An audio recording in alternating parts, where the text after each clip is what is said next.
Welcome everybody to the second edition of the BGF Fight Gear Lockdown Talks. Today we have a very special guest. I'll first introduce myself. My name is Misha Bush. I'm here with my co-host Jan van Haperen, aka the Human Forklift. Maybe later he can talk a little bit about that.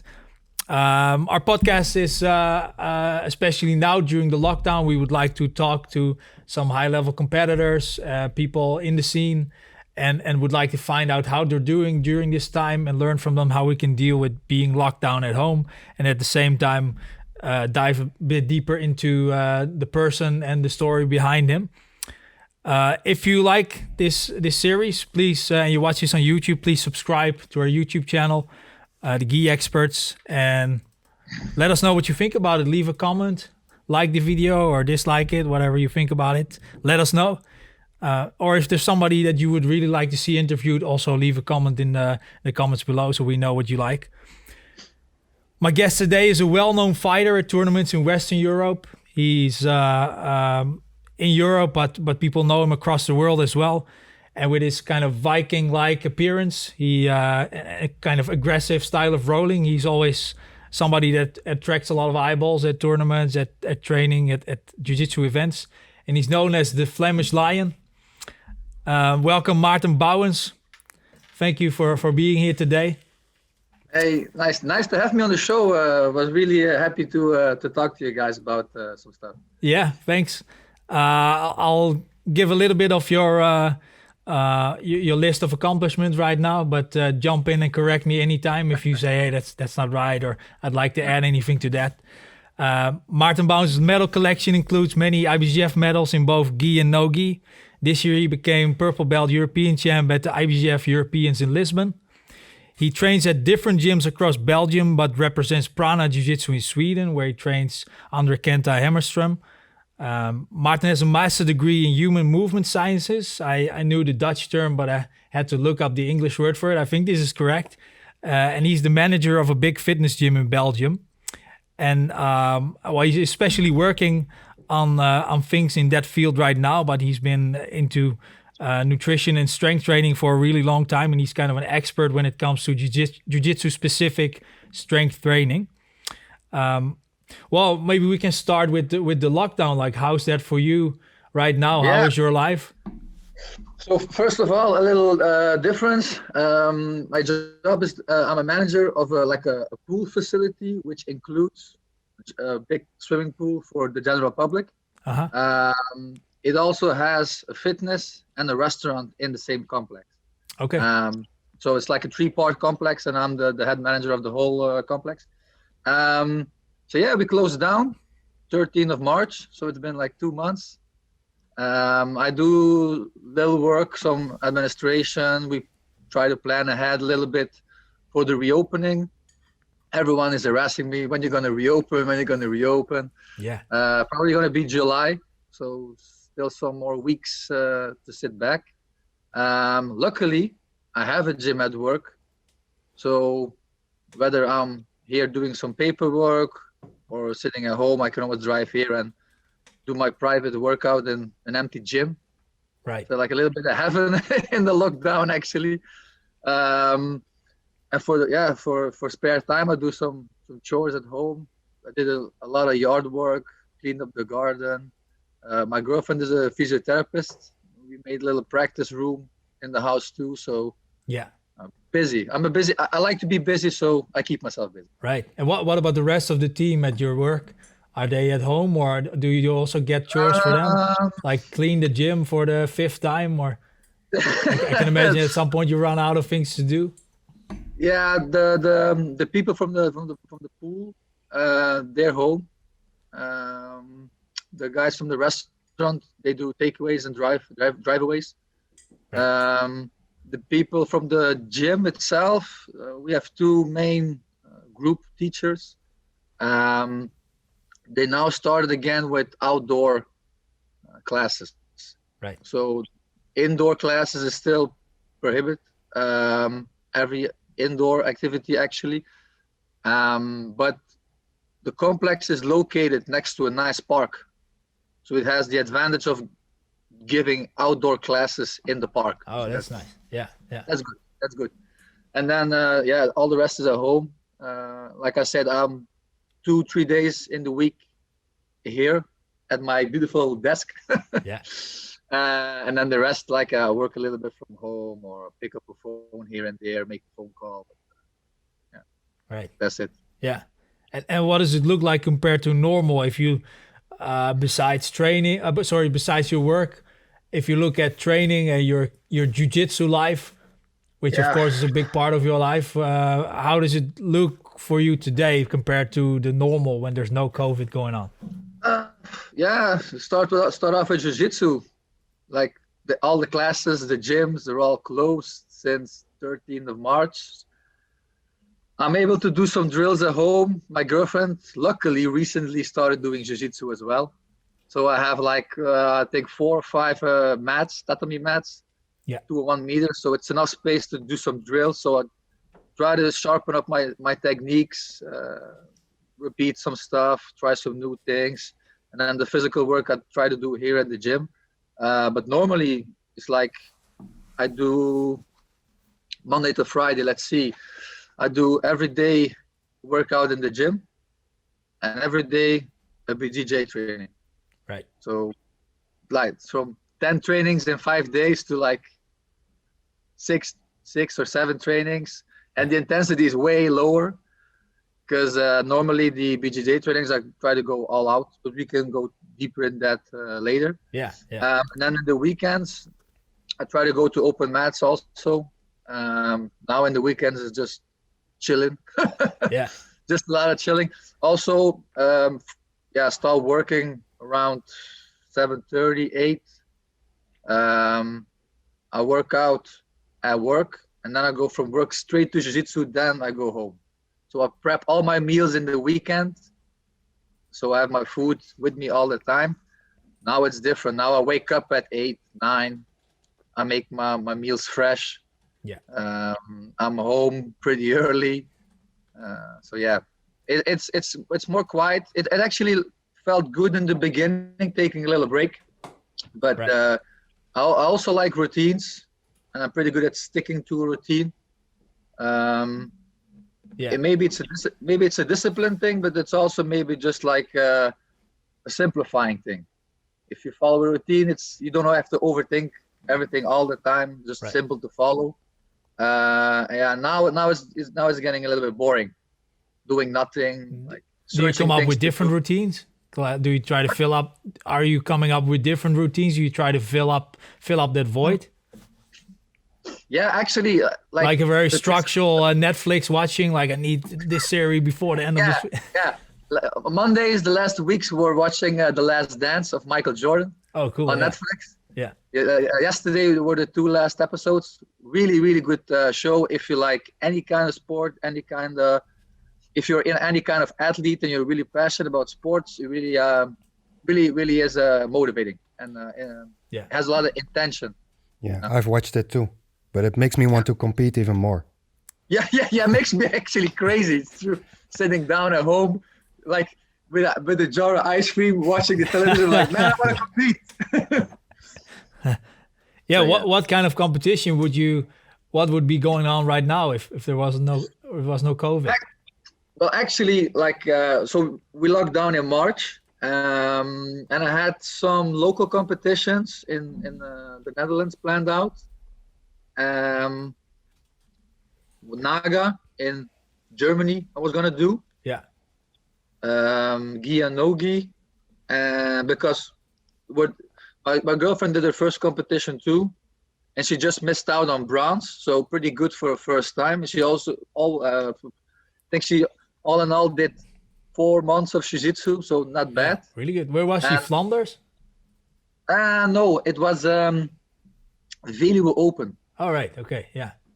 You go there too. And then we were planning to do Naga because it's not the highest level of girls that are gonna compete over there, and then she can start off like nice confidence booster. Yeah.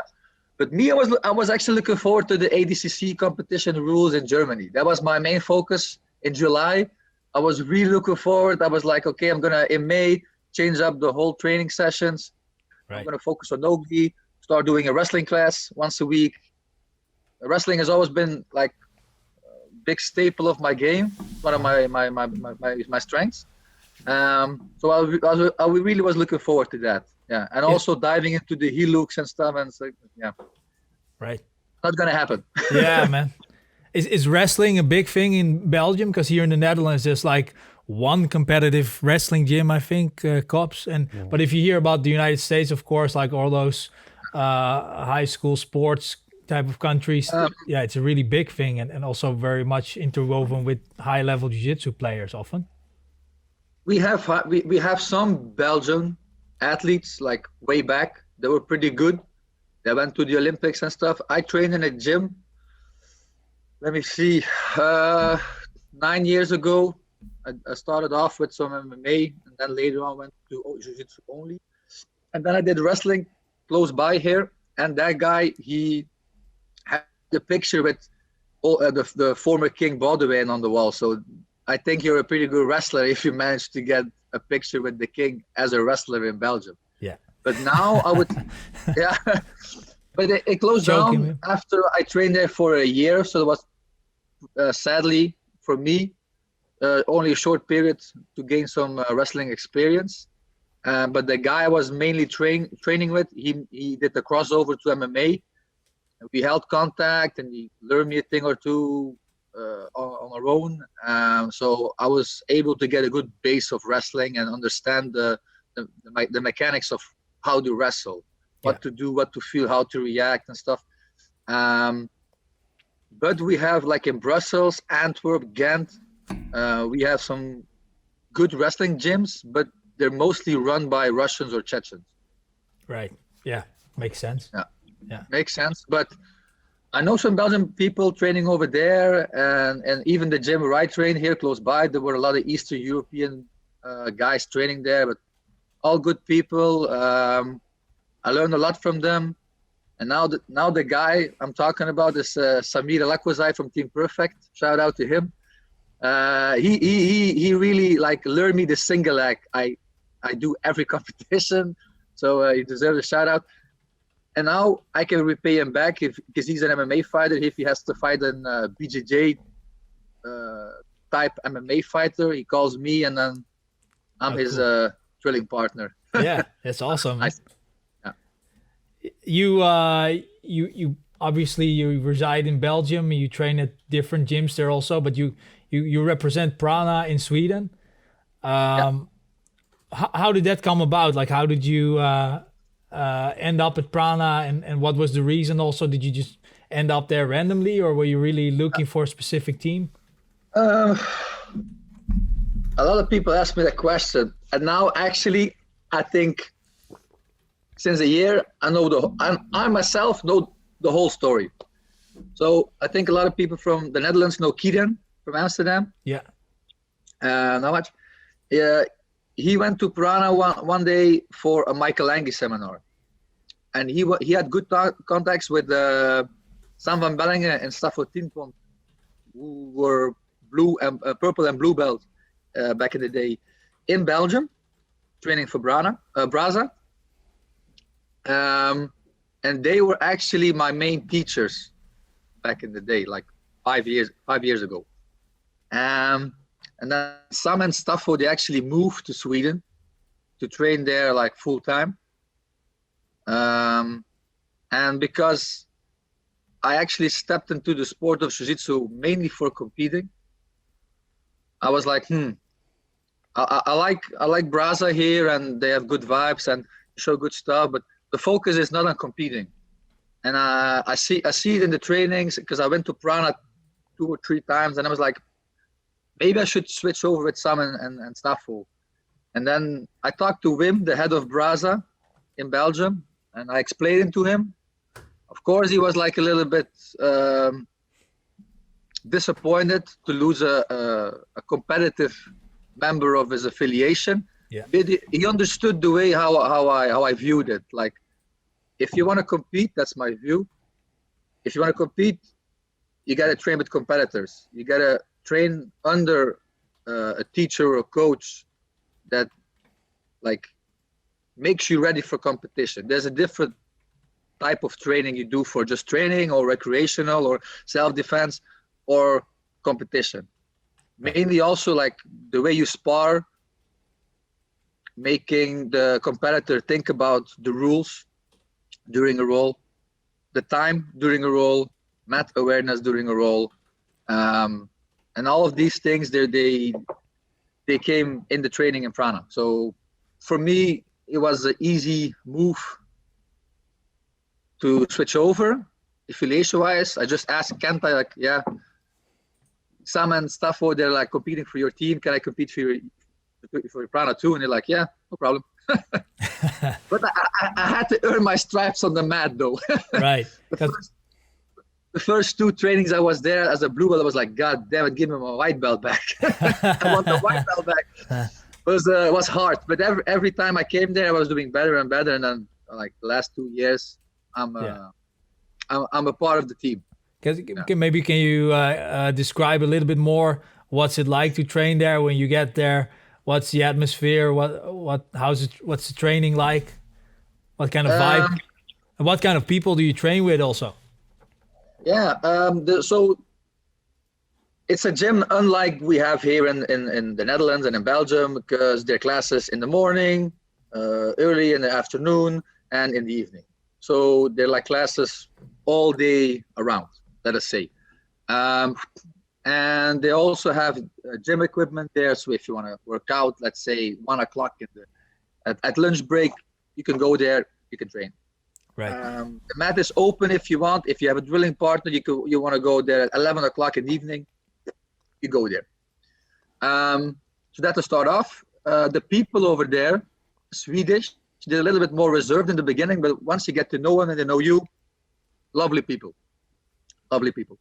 Very respected. And the people over there, the competitors, that's what they are. They are respected and they give respect. So it's that's actually how I like to be treated as well. You give what you get. So over there in the beginning was like, no one know me. They smashed me. I came back. I was the Belgian guy. They smashed me again. Then I got better. Like, the Belgian guy's getting better. And then I was getting on their level. Then I won some big competitions. I earned the respect. And then I became part of the team. And I roll with everyone. So in the beginning, I did the competition classes and the beginner classes back to back. I remember the first 5-6 times I was there, I was doing 3-4 classes a day, every day. Horrible. But that's how I earned the respect and how I got better and learned a lot. Yeah. And almost every class was taught by Kenta back in the day. Now, Max Lindblad, very famous black belt, gives some classes. Another black belt gives some classes. But back in the day when there were not so many black belts, except for Kenta, the main coach, he gave almost every class. And he had a very detailed view of every technique he gave. He had a good periodization of the training too. So let us say in September, that was the start of the season. So we built up slowly, worked on a lot of more endurance type, so longer rolls, not the highest intensity. Let's say we're November, then the intensity became higher. Then we did some more shark tanks. In September, we did more basics like close guard, half guard. Then in November, let's say we do more the La Riva, lasso guard. And they also build their trainings around 3 major peaking camps. So you have the Europeans camp, Abu Dhabi camp, and Worlds camp. Right. So September to January, that's focused Europeans. A week or 2 easy, then we go hard again to April for Abu Dhabi. 2 weeks layoff, then it's the last part of the season is balls to the wall, like everything you got for Worlds. And then... And do you time your visits with that as well? The times that you go there? Yeah. So then July is easy. They only do one a day session. Nothing too much. No classes, free rolls, open mats. In August they start the training again, building up consistently, systematically. Then they go again at September. For me, So I like that. So for me, it was like, okay, I want to compete. It's perfect. I want to do Europeans. I will be there in December. I'll be there in January. Yeah. I did it a couple of times. For me, also, still one of the best training camps ever was before I won gold as a blue belt in Abu Dhabi World Pro. I was there for 4 or 5 weeks, and I slept in the apartment of Max Lindblad. Uh-huh. So I had kick-ass training, and then I came home in the house of a champion with all the medals on the wall. So it was so motivating. It was like, man, I want to have those kind of medals too one day. Right. And slowly I started collecting them actually. So I think that was one of the turning points in my career, as I could say, in my experience as a BJJ competitor was the gold in Abu Dhabi. Then I was like, okay, I can actually do like real damage in the jiu-jitsu world. Yeah, we had Max over as a guest here 1 or 2 times before. He's a terrific guy. What type of person is Kenta? We have somebody that trains here in Groningen and in Zwolle. Panchito, Guven Cham. He went to Prana for a few times to train there for a week or a few weeks. And he came back with stories of almost like a mythological creature. Maybe you can tell us a little bit about the real Kenta. He has some mysticism around him, that's for sure. Let us say, sometimes he comes over as really like harsh and cold, but he's actually really like feeling person, and he just knows what he has to give you as a coach to reproduce good athletes. Yeah. He doesn't like traveling, so I never heard a story about him coaching anywhere except out of Stockholm. I don't think he ever goes like far away in Sweden. But he makes sure if you go to a competition on your own, you're ready. You're ready. Mentally as physically, because he makes the training way worse than the competition. Mm-hmm. And he doesn't have a degree in anything, but me coming from a university background, I know when he says some things, they're scientifically correct. They're proven methods. And he's old. He's an older person. He's like 40, 45, somewhere in between that. So he has a lot of experience too. He's been a black belt for 10 years. He's been doing jiu-jitsu for 20 years. So he's seen the old school days of jiu-jitsu into the modern days. And he's really good at analyzing matches, techniques. Sometimes he just walks around, he says, drill your own stuff. Then he comes to me like, you should do this. Like, let's say I'm doing some close guard. But he knows his athletes. He knows I like to fast pass. Then he's like, stop doing this. You should do this. Then he shows a pass. I was doing close guard. Now he shows a pass. I'm like, okay, I just do what he says because I know it works. I don't ask any questions anymore. Yeah. So is that a good feeling compared to training at home? Like, okay, now I'm with the man. He's just, I don't need to think so much of what I'm going to train. I just follow orders. Exactly. That makes me like calm in my mind, give me peace of mind. Because here at home, I do everything myself. I make my own strength training. I plan my own jiu-jitsu trainings because I go to a lot of gyms here since I switched over to Prana.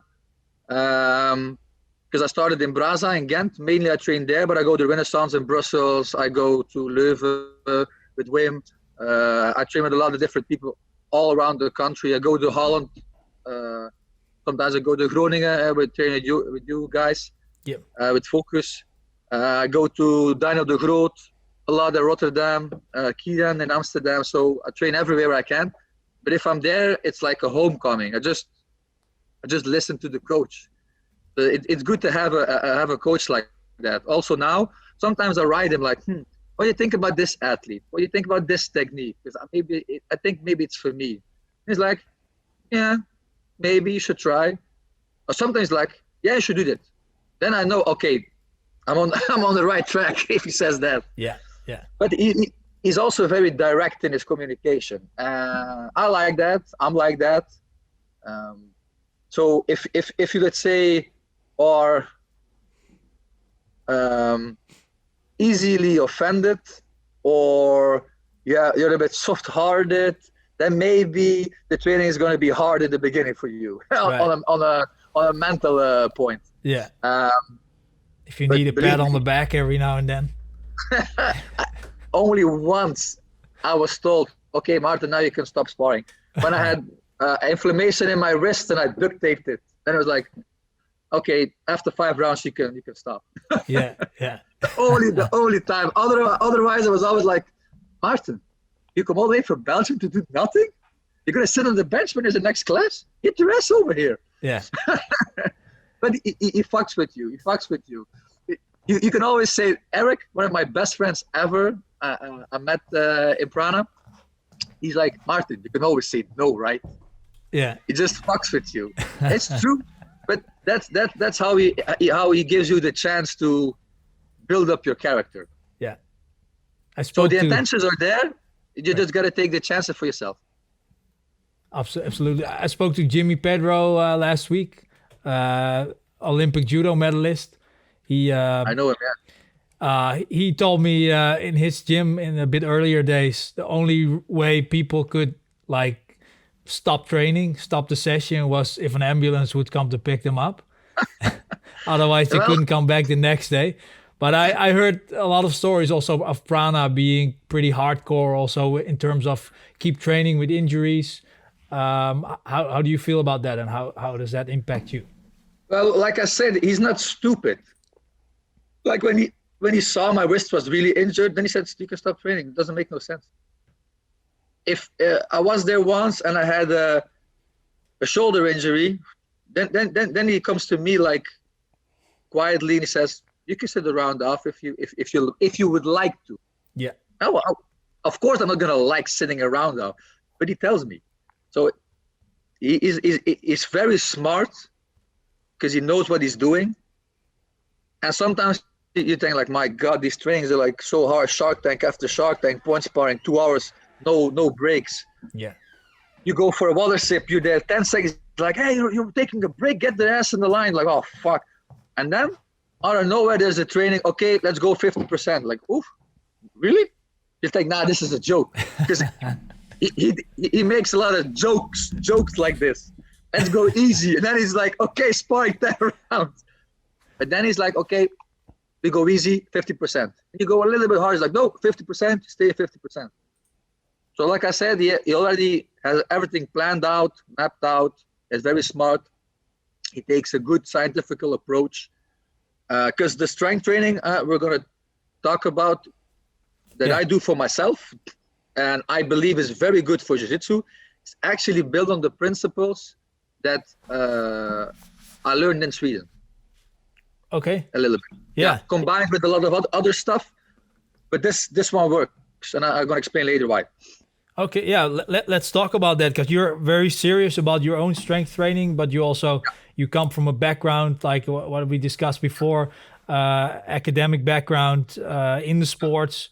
Your whole career, your professional career is in sports and strength training as well. Of course, the management part is probably what keeps you busy most of the time.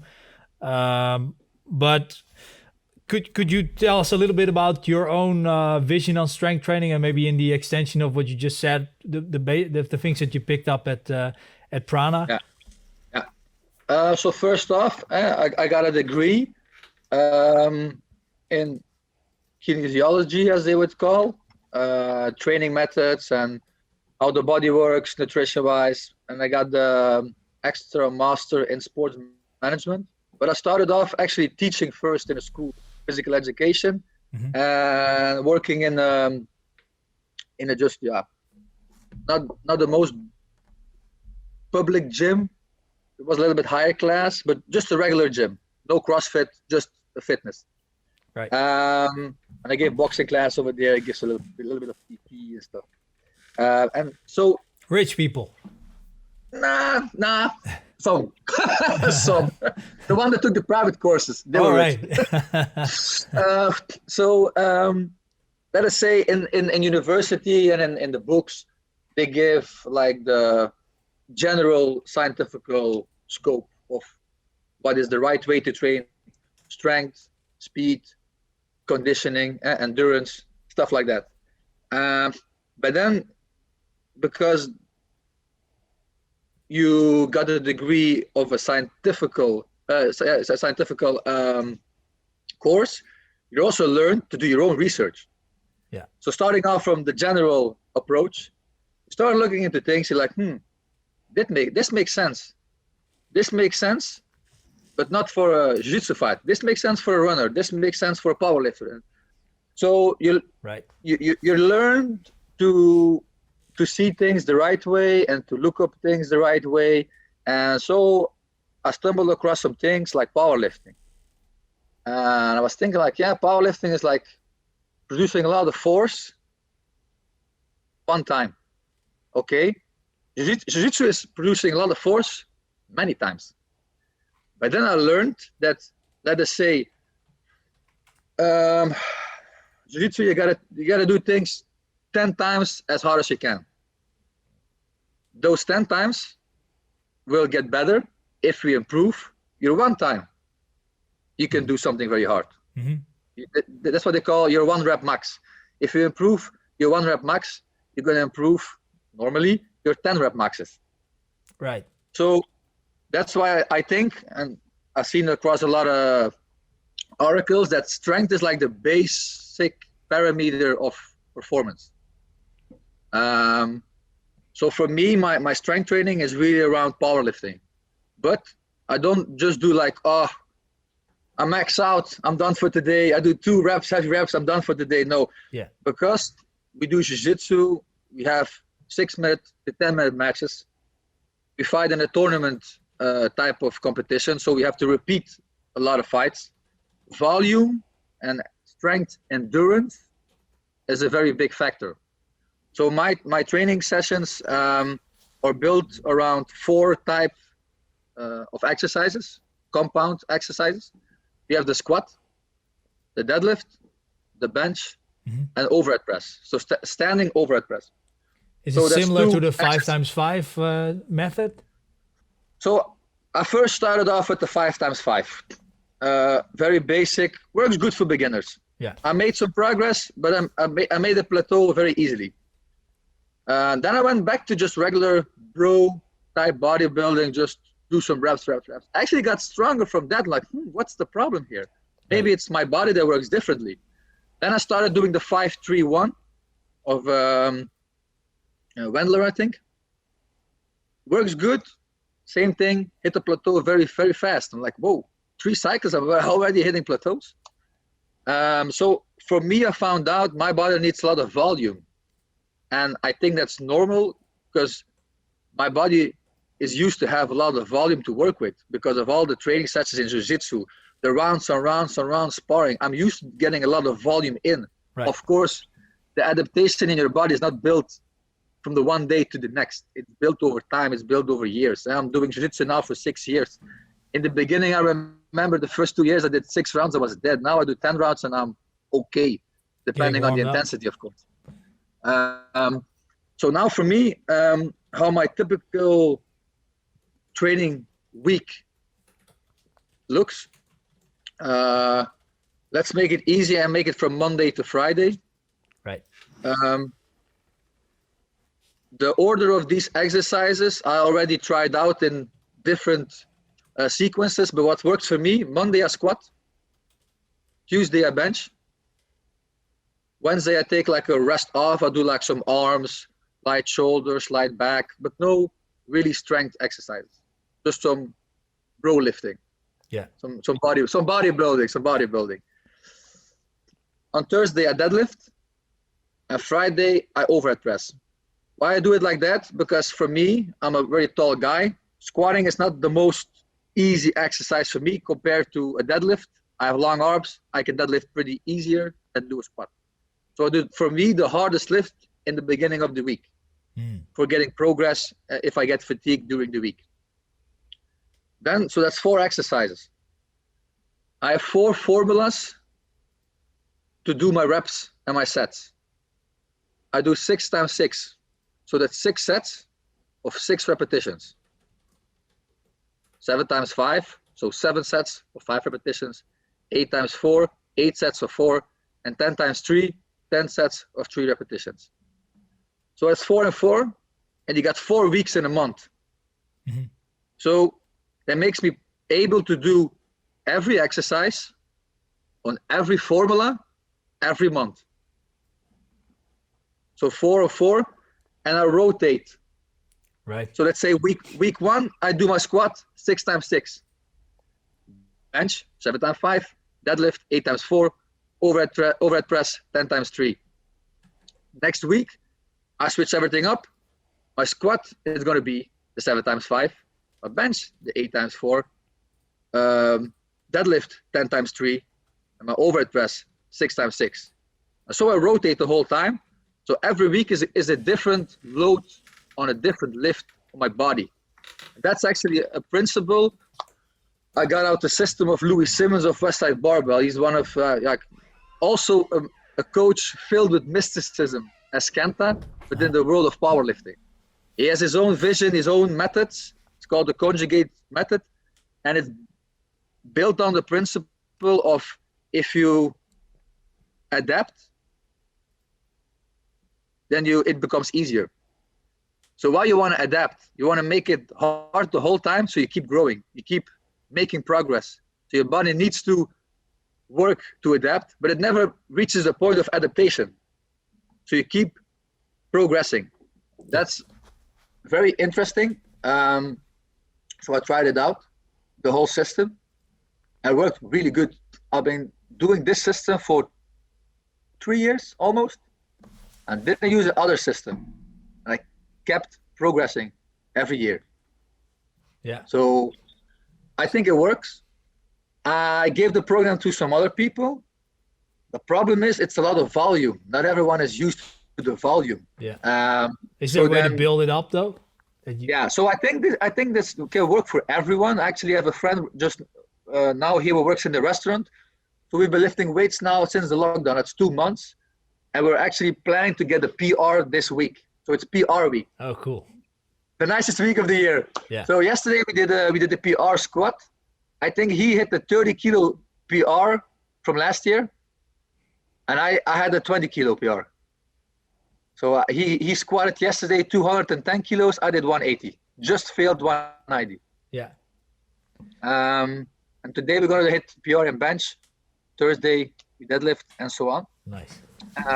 Which is also important is the speed factor in jiu-jitsu. You want to be explosive, but it's also a fiber type in your muscle that is genetically gifted or not. Either you're more a type 2 or a type 1. If you're a type 2 person, you're more explosive. You're more a sprinter type. If you're a type 1, you're more an endurance type athlete. Right. So it's like your genetic disposition, but you can work on it. As everything, you can work on it. So what I do a lot is accessory works. I'm going to explain it with bench. I do 2 accessory work exercises on every lift. So if I bench, I'm going to do 2 exercises to make my bench better. And I switch that up every week. What? Technique-wise? Technique-wise, no, but also force-wise. What do you need for a bench? People think, it's all chest. Yeah, it's a lot of chest, but it's also a lot of tricep. It's also some shoulders. It's also actually a lot of lats too, because you got to keep everything tight and you got to arch your back. Right. So on bench day, let's say I got to push, but you want to use the same type of muscle for strength as for speed. So the fast muscle, the fast twitch fiber. Mm-hmm. So what I do, I put elastic bands on the bar. So they pull me down. So I have to like push through the elastic bands explosively. So I do a lot of explosive lifting with elastic bands. Yeah. I think that's really, really good for jiu-jitsu, because you always have to push through tension and emotion, because the partner you're rolling with, it's not a doll. It's a living person. It's going to produce force on you too. Also, training with the elastic bands is really good for your ligaments and joints, because your ligaments and elastic bands have the same time elasticity. Mm-hmm. And so it's good for your joints and your ligaments as well. So people would say they bench with a lot of joint pain in the elbow. Try benching with elastic bands. Don't get the weight up so high, but try that. Right. Then I do some tricep work and some back work. Let's say for a squat, I do box squats. I do half repetitions where I have a pause on the sticky point, but it's harder to go through. So that's my strength training. So the 4 lifts, the 4 formulas, 4 weeks, every month. I got every lift on every formula. Cool. And like I said, for 3 years, I keep progressing. So I think I'm doing something right. Absolutely, yeah. Yeah, and you see that in your competition performance as well, of course. So besides the explosiveness, your method basically also bridges the gap between doing your 1 rep max and being able to do that 10 times within, I don't know, a few minutes, whatever your jiu-jitsu competition So also round is. the time between my sets, normally they say if you do max out lifting, you can wait 3 to 5 minutes. Yeah. I never wait 3 minutes. I try to get in there a little bit fatigued. So you keep progressing. Yeah. Because in the fight, you're always a little bit fatigued too. You get tired. So that's the thing. You got to train fatigued. You got to get used to, your body has to get used to the feeling of pushing through fatigue. Same thing what I do I don't do a lot of cardio work. I do the Nicky Rodriguez approach. I just spar every round, balls to the wall, and I know I don't take a round off. Actually, it works pretty good. Yeah. But if I do, then there's 2 types of trainings I do. One, the complete opposite. I just do easy, steady state, 50-60% heart rate for 30 minutes or more. Because that's a type of cardio we never get during the jiu-jitsu training. Maybe if you drill, I like to drill an hour, but not a lot of people like to drill an hour. So that's why I do it. Or I do the very short intensity bursts with just not enough time to recuperate completely. That's what I'm doing now too. I'm doing 3 times a week on the rower. So I started off with 30-second row, 10-second rest. 8 sets for a week, 3 times. Then I built up. Next week I did 9 sets. The week after 10. Then I went back to 8, but I made the interval longer. So I did 35 seconds with 10-second rest. And so on and so on. Now I'm at 40 working interval and 15 resting interval. So we go up. Right. And so what about pre-competition? Does it look very different? Actually, you have to taper a little bit. That's what I learned in my my studies. So you gotta taper the right way. So that's actually making your body peak by also making it rest and letting the fatigue get away. How you do that? It's actually keep the intensity almost the same, but lower the volume a little bit. It's also almost the same thing what Louis Simmons says, and it makes sense. What you're gonna do 10 days out, you're gonna lower the intensity, and then you gotta go max out in the competition. Then you gotta go all the way 6 minutes. You're not used to the intensity anymore. So you just gotta lower the volume. So for me, I know exactly what to do if I compete on a Saturday. So that's why I hate competing in Holland, because they always put the competitions on Sunday. So for Saturday, let's say the Saturday before, 1 week out, I go completely dead. That Saturday is mostly open mat. I try to go with everyone back to back, get the body empty. Sunday I rest. Monday, Tuesday, Wednesday, I keep everything the same, my weightlifting and training, but I try to lower the volume. So let's say if I have 8 sets of 4 on a Monday, I'll do 5 sets of 4. Same weight, but maybe only 1 accessory or no accessories. Same thing, Tuesday, Wednesday. The jiu-jitsu trainings, I'm actually able to go where I want. So I know I'm a little bit tired today. I need to recuperate more. I'm not gonna go to that gym because they're gonna like spar too hard. I'm gonna go to that gym. Yeah. That's a little luckiness for me. And then what I started to do more and more as I get older is sometimes I do completely 2 days off, depending on how I feel. Because in the beginning, if you're a young athlete, you want to do so good in competition, you're so motivated, and sometimes you drain yourself too much. Right.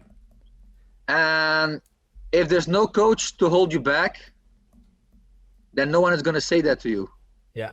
And then you're like, man, I felt weak on the competition. I'm not training hard enough. And then you're in the same cycle again. You're going deeper and deeper and deeper and deeper.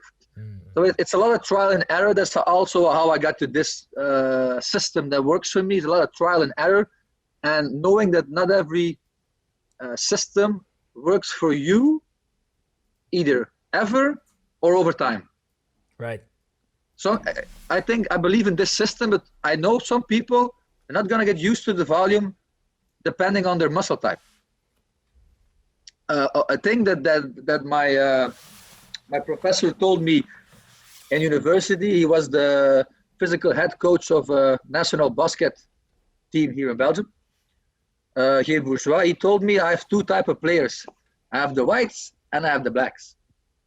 And the blacks, they're never going to do a 10-kilometer run in the forest, never, because their body type is not made to do that. They can do sprints, an hour, and otherwise the whites, they can run for 2 hours in the park. Oh, look at the Kenyans. Yeah, but that's another type of black. You have the East and the West Coast. If you look, people from Nigeria, Ghana, Senegal, Congo, the massive. Look at Francis Ngannou, Usman from UFC. Yeah, all explosive monsters. Right. I have a very good Thai boxing friend, also from Nigerian descent, Yente. Man, he's a master. He's a master, but he's very explosive. It doesn't make no sense to train those type of muscles way they shouldn't be trained. Yeah, genetics are just what they are. I'm explosive for myself. So I train the explosive way. If I know people miss explosiveness, you can train a little bit, but you should also train the athlete how the athlete should train. Yeah. So that's important. That's actually making an ebook about this. So you have the first part of the book is like all general stuff, like what I learned in university. I mix and match it into 40, 50 pages. Boom. That's like this kind of paper in this kind of paper. Right. And then I explain actually like, okay, it's all good and it's all right. It's all correct. But you got to like look in the field a little bit more as a coach or as an athlete that try to self-coach. And it's a lot of trial and error. And you got to give yourself time for that. Sometimes, let's say this would work for 3 years and now I hit a huge plateau.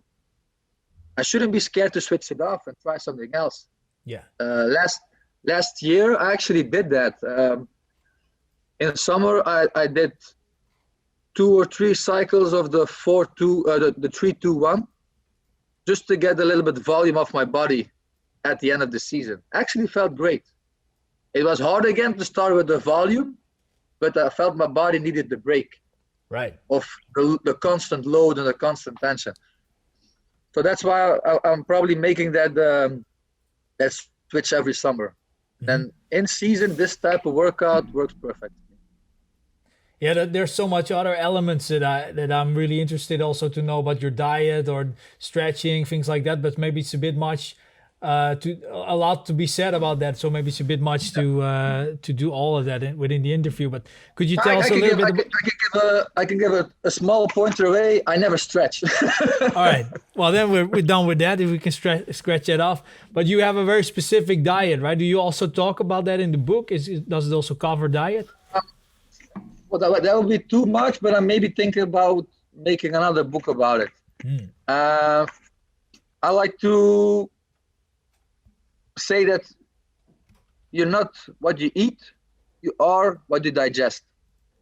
So I think we should eat foods, especially an athlete that trains a lot of times during the day, eat food that digest easily.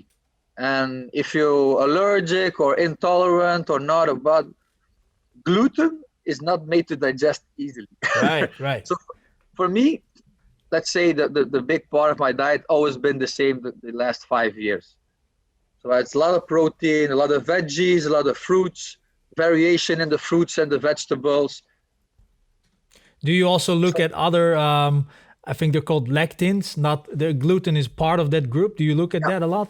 Yeah, I try. So let's say some beans and stuff. It actually makes sense. If you cook beans, there's a lot of foam on the water if you cook them.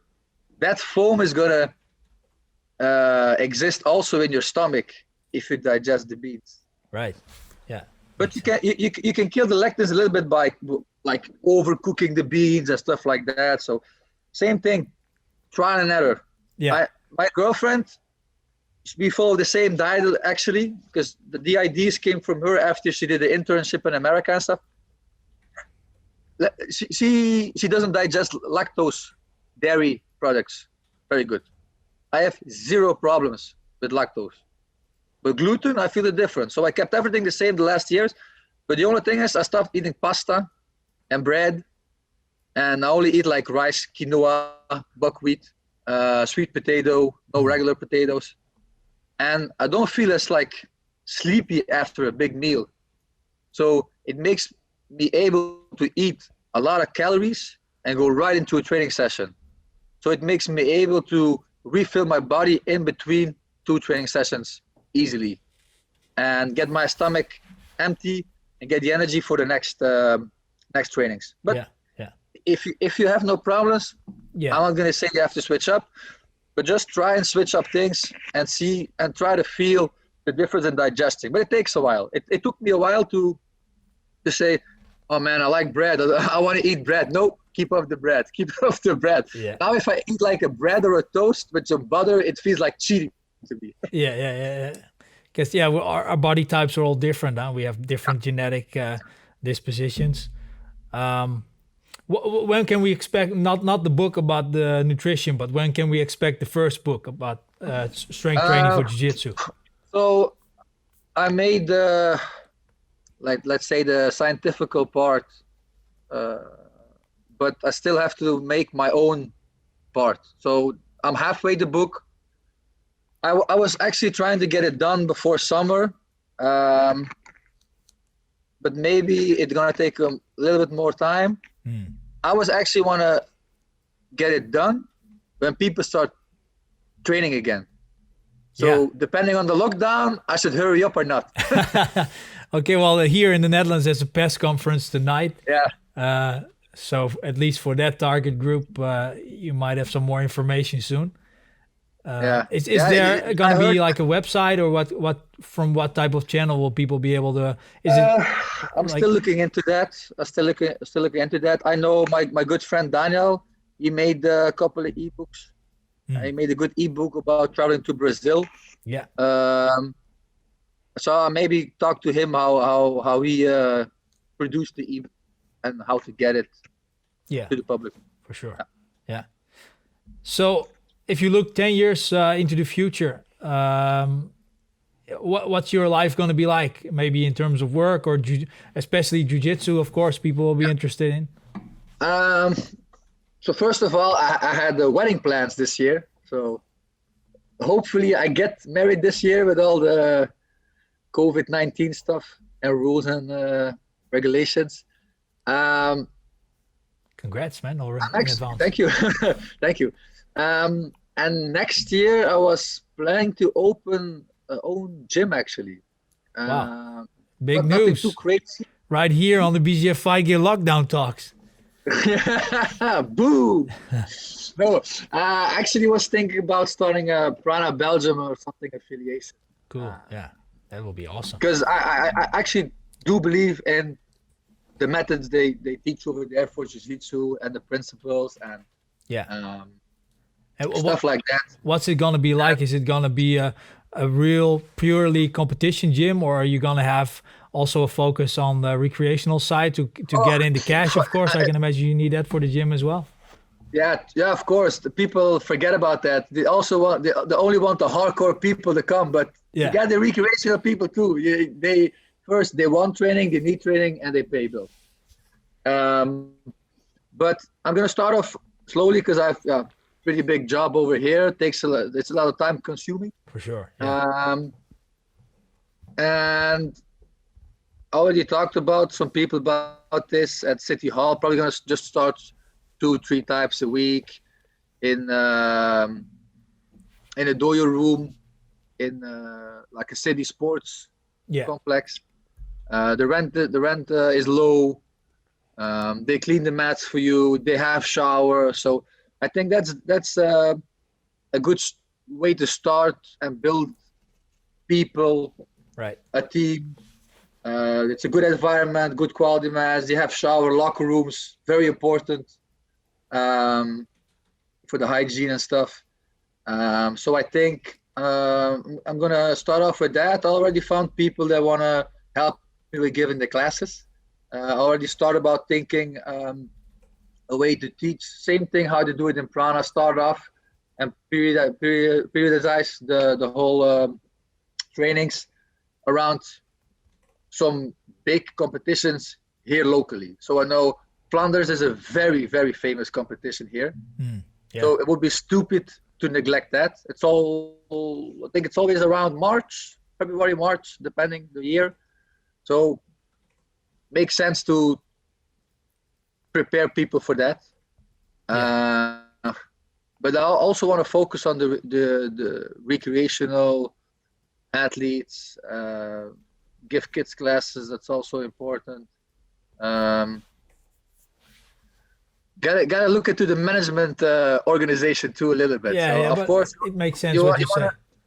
You wanna start off for a hardcore team, but it's gotta be profitable too. Right. Yeah. I think that's also an important message because there's so many guys that want to start their own gym. Of course, I mean, not everybody's gonna actually do it at all, but I guess there's that dream where, like you say, you're gonna have your hardcore competition team with hands wrapped in hemp and glass shatters. But you need to live, and some money needs to come because competitors are obviously not the people that bring in the money for your gym. True. And also, I like to coach. I like to coach people at the competition too. So I really get passionate about that. So I'm actually looking forward to putting more time into teaching people, coaching people. So yeah, I'm almost 31. So let's say in 10 years, I'm 40 years old. Yeah. I see myself compete in the Masters here and there because there's some master competitions I still want to do. Shout out to the Worlds in Vegas. I want to do that one. But I want to focus more on teaching and spreading the knowledge I have acquired over the years. Cool. So I'm very fortunate to had good training partners and a good teacher in Sweden. So would be a shame if I just let that fade away. And talk about people want to starting an O gym. People think about the end picture way too early. Of course, you want to have a big facility, insane gym room. You can start off small too. Just rent a small dojo in the city sports centers, like 5 or 10 euros an hour. Maybe it's more, depending on the mat space. But they clean the mats for you. They open the doors. They close the doors. They have showers. Okay, you can stay like 10 minutes longer, maybe if there's a class after you, before you, but you don't have to make it hard from the get-go. Right. So brick by brick. Yeah, brick by brick. Yeah. We got some questions from people on social media. We announced that we're gonna do this interview. Well, maybe the human forklift can ask those questions for you. Yeah, we got 2 questions for you. The first one is from, it's a bit difficult to pronounce. His name is Schlurk. If you decide to go up in weight... Let us know, by the way. Sorry to interrupt you. If you're that guy, let us know what's your name, because we've been trying to figure out how to pronounce this for like 20 minutes here. Yeah, I've been practicing the whole morning, and this is what came out of it. So I will be interested to know what your name is. So, but the first question, if you decide to go up in weight division, What single drill would you do to maintain your speed? If I had to choose, there's a drill that also depending on what you do. If you're a guard player, then of course you should do a guard drill. I think if you're a passer, you should do a passing drill. Don't make it one drill, make it a sequence. Make it the sequence you like the most. For me, for sure, it would be like a type of pass. Let's say you're in the La Riva, you break the La Riva hook, you step over the leg, boom, you go knee slide, the guy gets an underhook, I circle around, go to the back. So make it a move that's about 5 to 10 seconds long, and you push that. I think that's the way to go. If you're a guard player, let's say you start in the spider guard, you circle in the lasso, the other one comes on the floor, you step, the guy comes over you, then you do a sweep. Make it a sequence of a couple of moves instead of one movement. Okay. The second question from Pizza Man X. What is your... I know that guy. Yeah. You know the guy. What is your ultimate goal before retiring?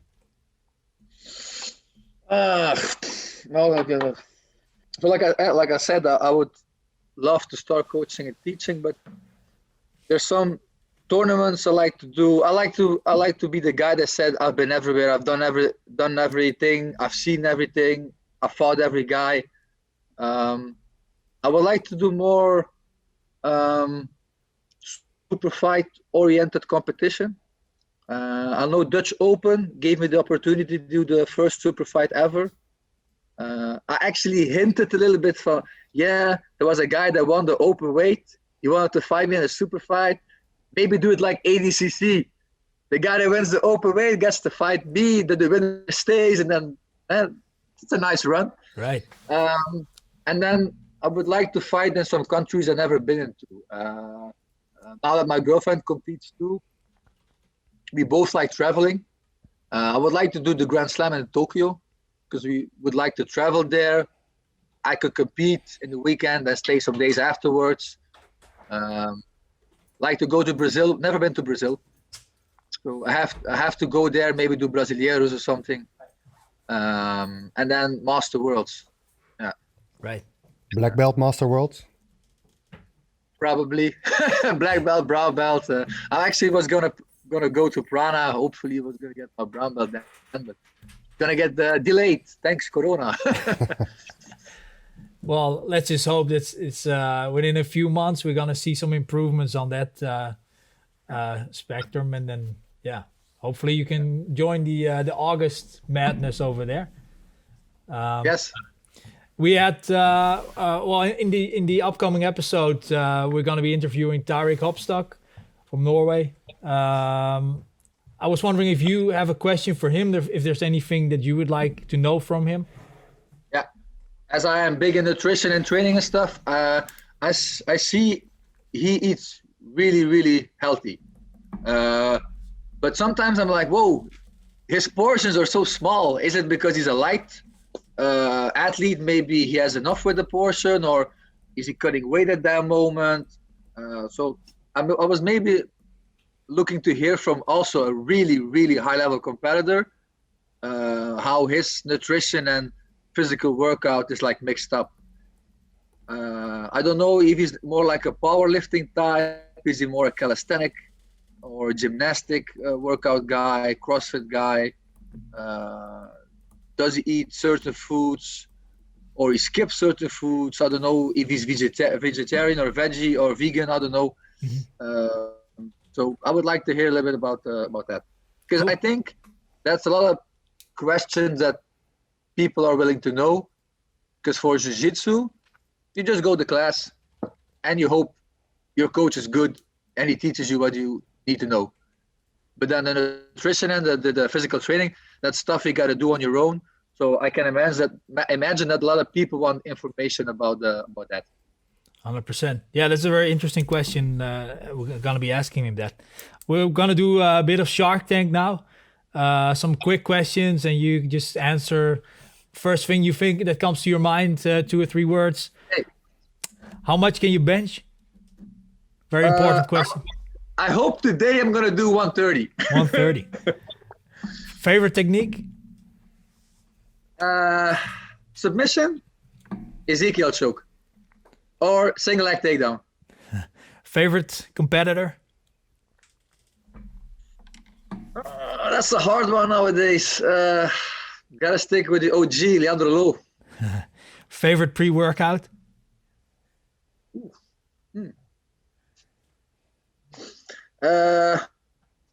Two, I like to go with 7 gear from Axe and Sledge, and I mix it with hydraulic from Axe and Sledge. So the one is more a stim type of pre-workout, so it gives you energy, caffeine and stuff, and the other one is more a pump, stimulating. So it opens your veins more, you get more pump, you get more nutrition. So I take 1 scoop of each and then go. Gi or no gi? Both. Equally. Knee reaping in the gi? If they would allow it, I do it. I don't care. I just fight by the rules they give me. Right. Who would you really want to roll with? That you haven't rolled Maybe with? Leandro. Yeah. Maybe Leandro Lo. I think there will be crazy scrambles. Absolutely. IBJJF? And dance battles. Right. IBJJF? The One golden word. standard. Sorry? The golden standard. Golden standard. BJJ will be Olympic.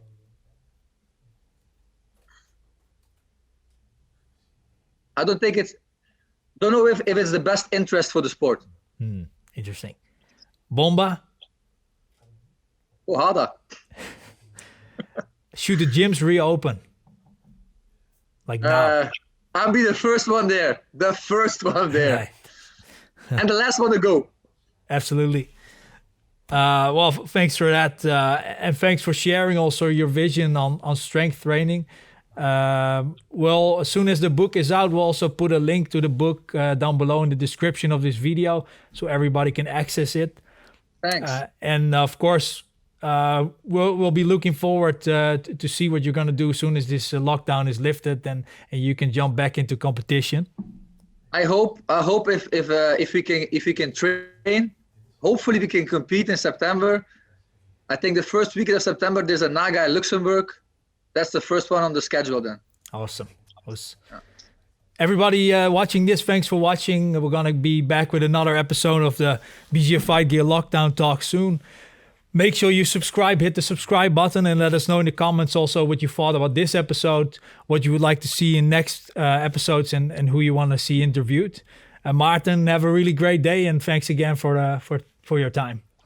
Thanks for having me, and enjoy the series of the lockdown questioning. Take care.